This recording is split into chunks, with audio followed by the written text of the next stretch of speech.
Hello, welcome. Let us discuss and understand how to do thread dump analysis for a deadlock scenario. Firstly, let us understand what exactly is a deadlock. If you look at this diagram, object 1 is locked by thread 1 and it is waiting for object 2. But object 2 is locked by thread 2 and thread 2 is also waiting for object 1.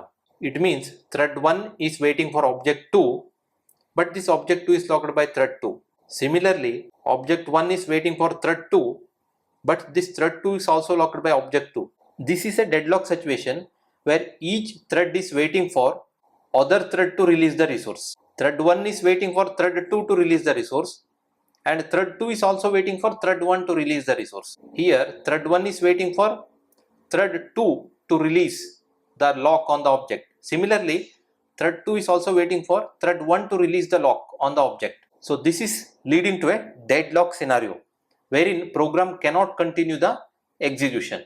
In this scenario, program cannot continue the execution. It will be stuck at one point.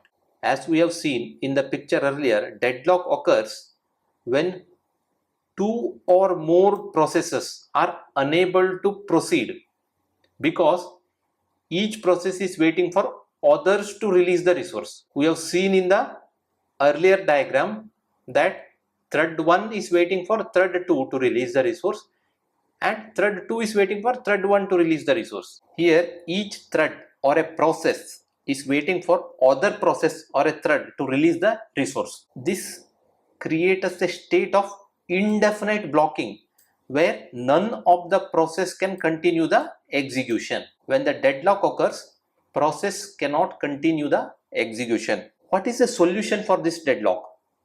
The resolution is to avoid the deadlock, always acquire locks in the same order.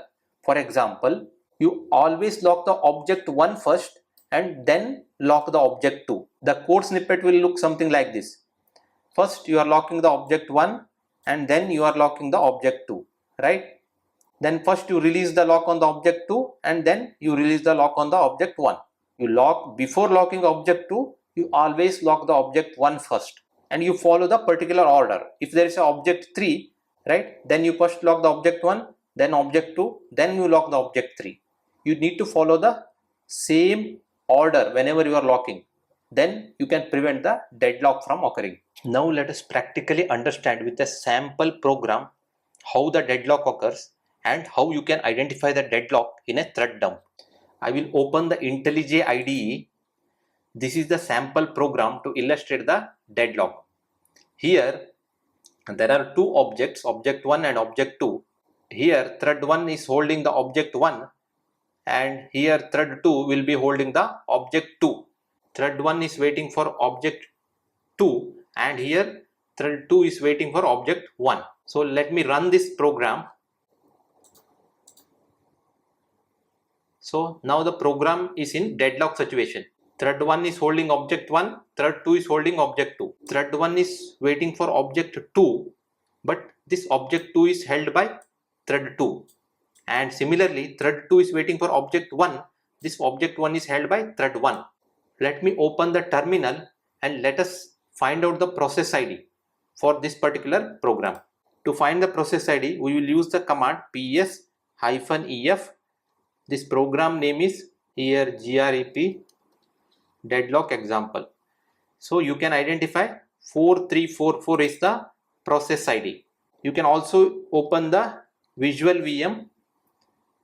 Here you can find this is the deadlock example. Process ID is 4344.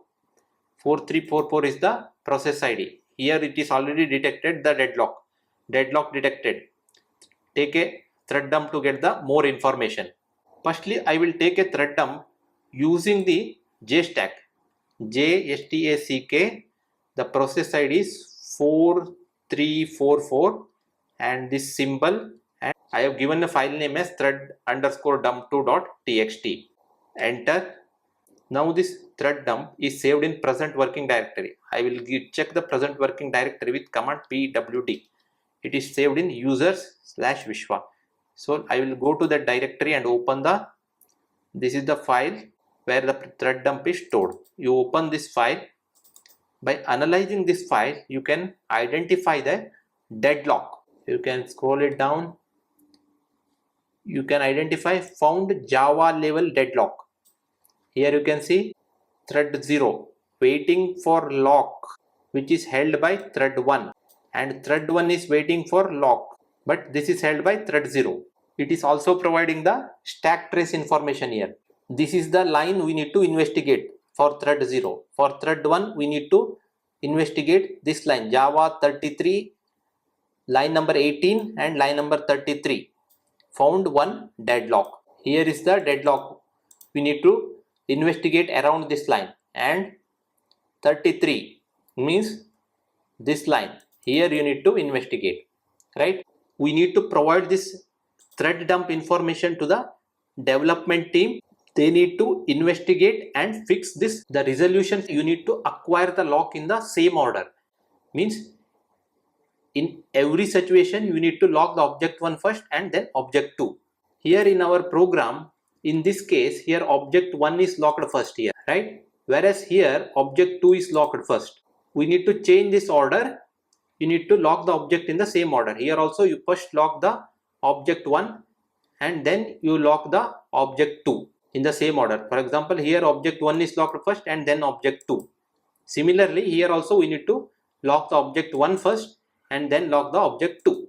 In the visual VM as well, here deadlock is detected. If you take a thread dump here, you can detect the deadlock here, right? Found Java level deadlock. Found one deadlock. This is the stack trace information. Thread 0 is waiting for this particular object, but that object is held by thread 1. Similarly, here thread 1 is waiting for this particular object, but that object is held by thread 0. In this way, you can detect the deadlock using the thread dump. If there is a deadlock, you will have this kind of information available in your thread dump, right? Found the deadlock. You can search for deadlock like this. Deadlock, right? You can identify like this. This is the deadlock log. This is a deadlock related information. Thank you for watching.